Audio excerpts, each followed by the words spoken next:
We just saw what a request to a server looks like, and we mentioned that the request used was a GET request. But what does it mean for a request to be a GET request? A GET request is a type of HTTP request where a client requests a specified resource from a server. For example, the client can make a GET request for an image on a server, and then the server could return it back.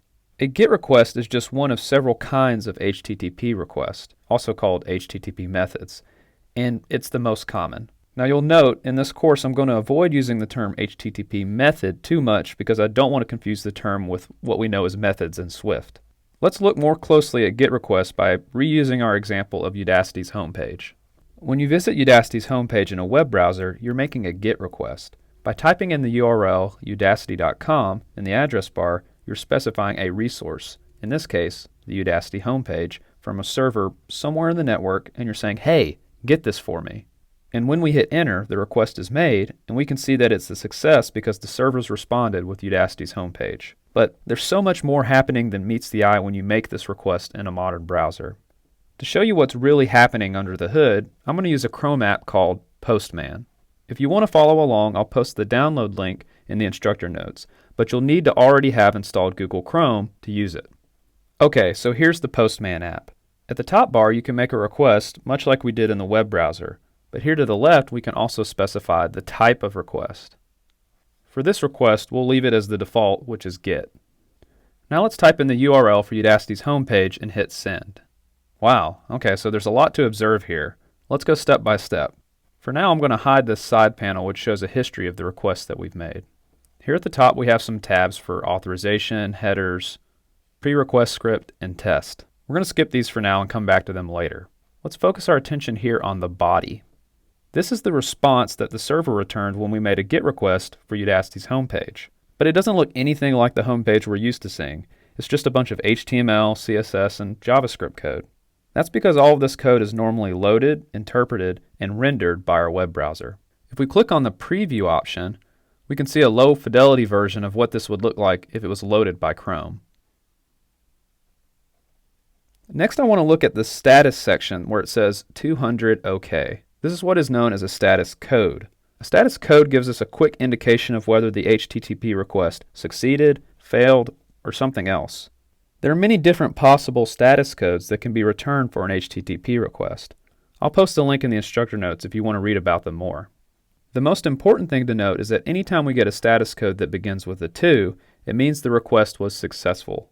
Let's hover over the status code so we can see a little bit of information about what it means. It says that a 200 status code is the standard response for successful HTTP request, and that the actual response depends on the type of request that was used. Because we used a GET request up here, we're seeing the entity that corresponds to the requested resource, which in this case was the Udacity homepage and all of its code. Also, at the bottom of this description, it mentions a new type of request called a POST request, which we'll talk about later in this course. The next thing we see is the time it took to execute our request in milliseconds, which was 1,350 milliseconds. This is important to keep in mind. When we make requests over the network, it does take some amount of time for us to get a response. It's not always instantaneous. So when we start making these requests in code, we'll have to consider what we want our app to do while it's waiting on a response. Now let's try a different URL. This time I'm going to use a URL that I know doesn't refer to a page on Udacity's website. I'll go ahead and hit send. And this time we get a response, but notice the new status code, which is 404. If we hover over the status code, it says the requested resource can't be found. Anytime we see a status code that begins with a 4 or 5, it indicates some kind of error.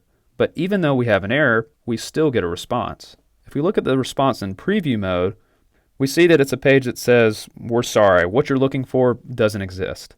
This is commonly referred to as a 404 page. Not all websites have these, but the awesome engineers at Udacity have created this 404 page, so in case you request a page that doesn't exist, you still see something that feels like Udacity's normal website. Okay, I have one more example. This time let's request an image instead of a web page. This is the kind of request we'll make when we build the app for this lesson. I'll type in my request and hit send. This time we get an image as a response instead of HTML code. And that's the last point I want to make here. When we make HTTP requests, the data that we get back can be images, text, HTML code, and various other types of media. If you have some time, I highly recommend that you download Postman yourself and experiment. I'll also post some links in the instructor notes for other similar tools in case you don't use Google Chrome as your normal browser.